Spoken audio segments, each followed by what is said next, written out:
Good day, I'm Stephen McHugh, and this is your JIS News for Wednesday, July 28, 2021.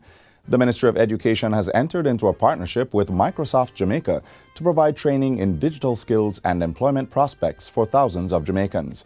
An agreement establishing the Digital Skills for Employability program was signed on Tuesday.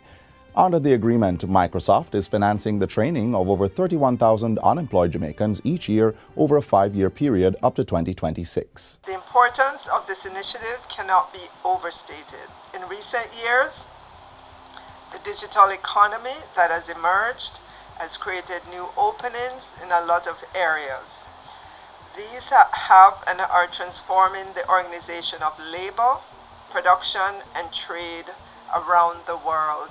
The reality is, however, few students leaving our school system are ready for the available opportunities, and this is what the government of Jamaica is seeking to address. The Education Minister says there is no age limit for the program and all levels of learners will be considered.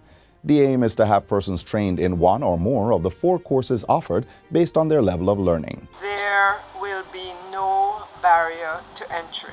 We are particularly delighted that this program aims to provide unemployed Jamaicans with the necessary digital and employability skills that are required for the 21st century. We note too that special focus will be placed on learning communication, conflict resolution, teamwork, adapting to change, generation of value, innovation, and creativity. In other education news, the ministry is partnering with Monroe College in New York to offer scholarships to 30 Jamaican students. Both entities are financing the venture, and it was arranged with the assistance of Jamaica's Consul General to New York, Alcian Roach Wilson. The scholarships are to pursue studies in the areas of criminal justice, cybersecurity, and information technology. And those are areas, those are developing areas where they're going to, the skills are going to be required in those areas. The Education Minister says students will have the flexibility to utilize the scholarship through a number of mediums. In that, students have the option to live in New York while they're taking up the scholarships for the 4 years, or they could do a combination where they remain in Jamaica, do online for 2 years, and then go to New York for 2 years, or they could go to Moneague, the Moneague hub here in Jamaica, or it could be done online, right, for the 4 years. Minister Williams made the announcement last week as she welcomed a donation of over 1,400 laptops and tablets courtesy of Jamaica's Consul General to New York and partners. The Agriculture and Fisheries Ministry will be subsidizing the initial premium payment for the first 1,000 farmers who sign up for crop insurance coverage under the Grace Kennedy GK Weather Protect program. The insurance program was launched last Tuesday. The policy is being provided through GK Insurance and will protect the businesses of farmers and fishers against heavy rain, wind, and drought. During a function on Thursday, Agriculture Minister Floyd Green said government would be subsidizing the first 1,000 farmers' premium payment to the tune of $3,500, with women and youth receiving a subsidy of $5,000. It is a parametric insurance scheme, which in essence means that once you pay your premium and you're covered, you decide on the level of coverage once there is a trigger event, and the trigger events are specifically stated. So if you get more than 35 centimeters of rain, then you get a payout. The payout is automatic. You don't have to do no assessment.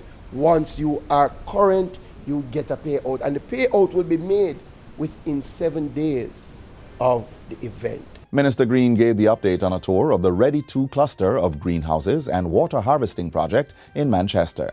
The Ministry of Local Government and Rural Development will be exploring ways to revitalize the porous market in Manchester. Portfolio Minister Desmond McKenzie gave the commitment as he stopped at the market during a tour of South Manchester communities last Friday.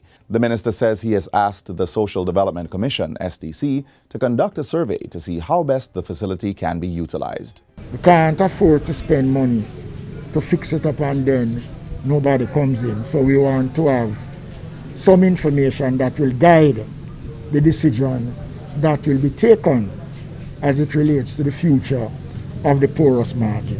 He also pledged to continue working closely with the Manchester Municipal Corporation to ensure that the social services that are required are provided. As a matter of fact, I am going to advise Minister Davis to include this section of South Manchester as a part of the pilot project that we are going to be rolling out for the community, the rural development built out that I announced in Parliament early this year.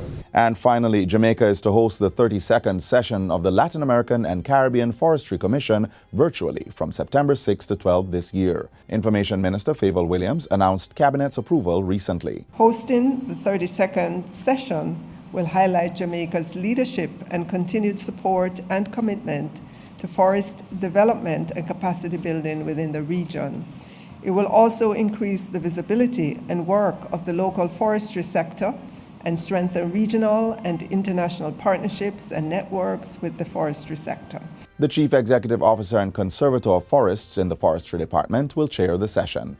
Expected outcomes and recommendations from the session will inform the Food and Agriculture Organization, the FAO's work in forestry within the region.